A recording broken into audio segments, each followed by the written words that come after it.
Sit down, take away, half shot, double shot, flat white, latte, cappuccino, macchiato. Australia's coffee culture is ever expanding. Even like alternative milks and stuff like that, their choice is changing quite a lot. We consume more than 6 billion cups a year, but only a tiny fraction of that is homegrown. So little, less than 0.5%, I believe. There's only about 50 growers. Australia imports almost all its coffee from developing countries, where production and labour costs are significantly cheaper. Domestic growers have been around for decades, but the industry has remained relatively small and unknown. To find homegrown beans, you have to head to Queensland or here in northern New South Wales. Okay, I'm off to try my first Australian coffee. I like coffee. Gives you the illusion of feeling alive. So what does Australian coffee taste like? It's naturally sweeter than most coffees. Chocolatey notes, berry, nutty biscuit. Rebecca Zenfeld is the president of the Australian Grown Coffee Association and has a farm near Byron Bay. What's the climate which is ideal to grow coffee? Really good volcanic soil, sufficient water, and that cooler climate. Australia saw a spike in coffee plantations during the 80s and 90s. Australia's coffee industry depends on mechanisation.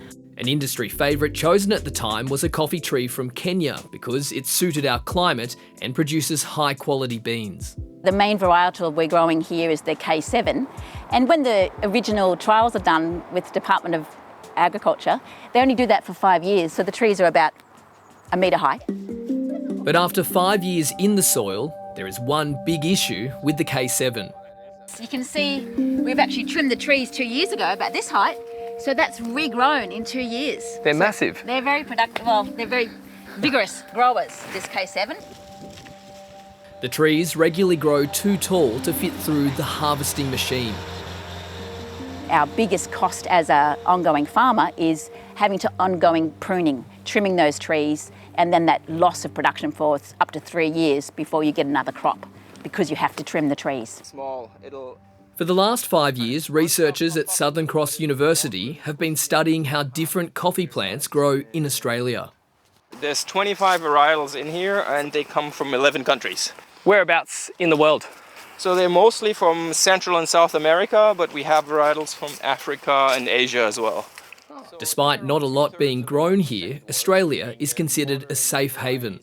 Coffee rust is a fungal disease. It's probably the main threat to coffee globally. The only coffee growing country that's disease-free to my knowledge. We also don't have coffee berry borer, which is a major pest that causes yield declines.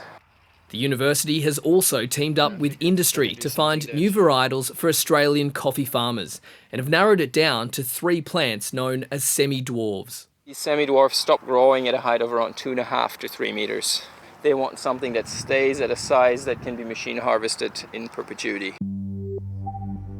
The 3 varietals come from Central and South America and are also open access, meaning there are no royalty costs. It's hoped they'll perk up the domestic industry. People coming to see the tall varietals that needs lots of maintenance, they're put off by the industry. So they want something that works, and I think we have that.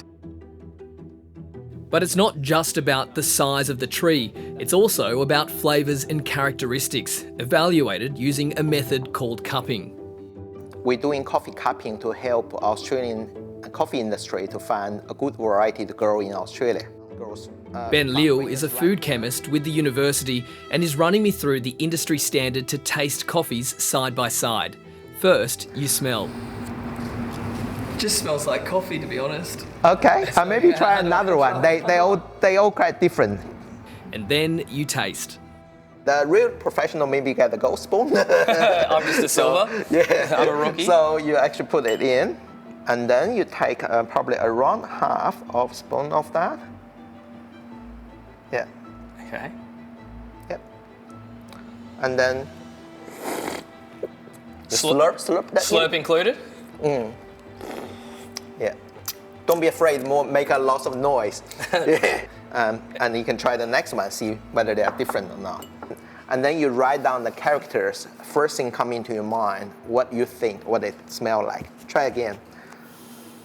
As part of the trial, the university engaged 15 trained professionals known as Q graders to identify high-grade coffee, because cupping is harder than it looks. I wrote like beans, like vegetables. Oh, for did you? the first one, yeah. Okay. What did you write? I actually think it's a bit like apricot. Okay. Yeah, but it's close. Close in the sense that they're both edible. Yeah. And the second one I wrote bricks, like musky. Yes. To me, I feel it's a bit of actual flower. The K7 and the 3 new varietals that were chosen all scored as specialty coffee, which is the highest category. Do you think I could pass as a professional coffee taster? I guess you just need a bit more practice. That's all. I wasn't even a coffee drinker. I was a teetotaler up till the time we bought the farm, and never had time to stop and sit around and drink too much coffee, and never bought a decent cup. So yeah, it's been a real opener to see where we can take the farm. Owen Whitney's family has been farming outside of Nimbin for 3 generations, but he's only been growing coffee for the last 5 years. He's set aside a plot of land to plant 2,000 semi-dwarves. It's good to have something new, so you don't want to put all your eggs in one basket. The K7 has sort of proved itself and is earning the money, so there's always something to fall back on. The new blend of crops will be planted from spring onwards, and the Australian coffee industry is abuzz. We've never been able to meet the demand for Australian coffee. There's so much room for growth. We're not competing against each other, we're just making a bigger pool of coffee become available.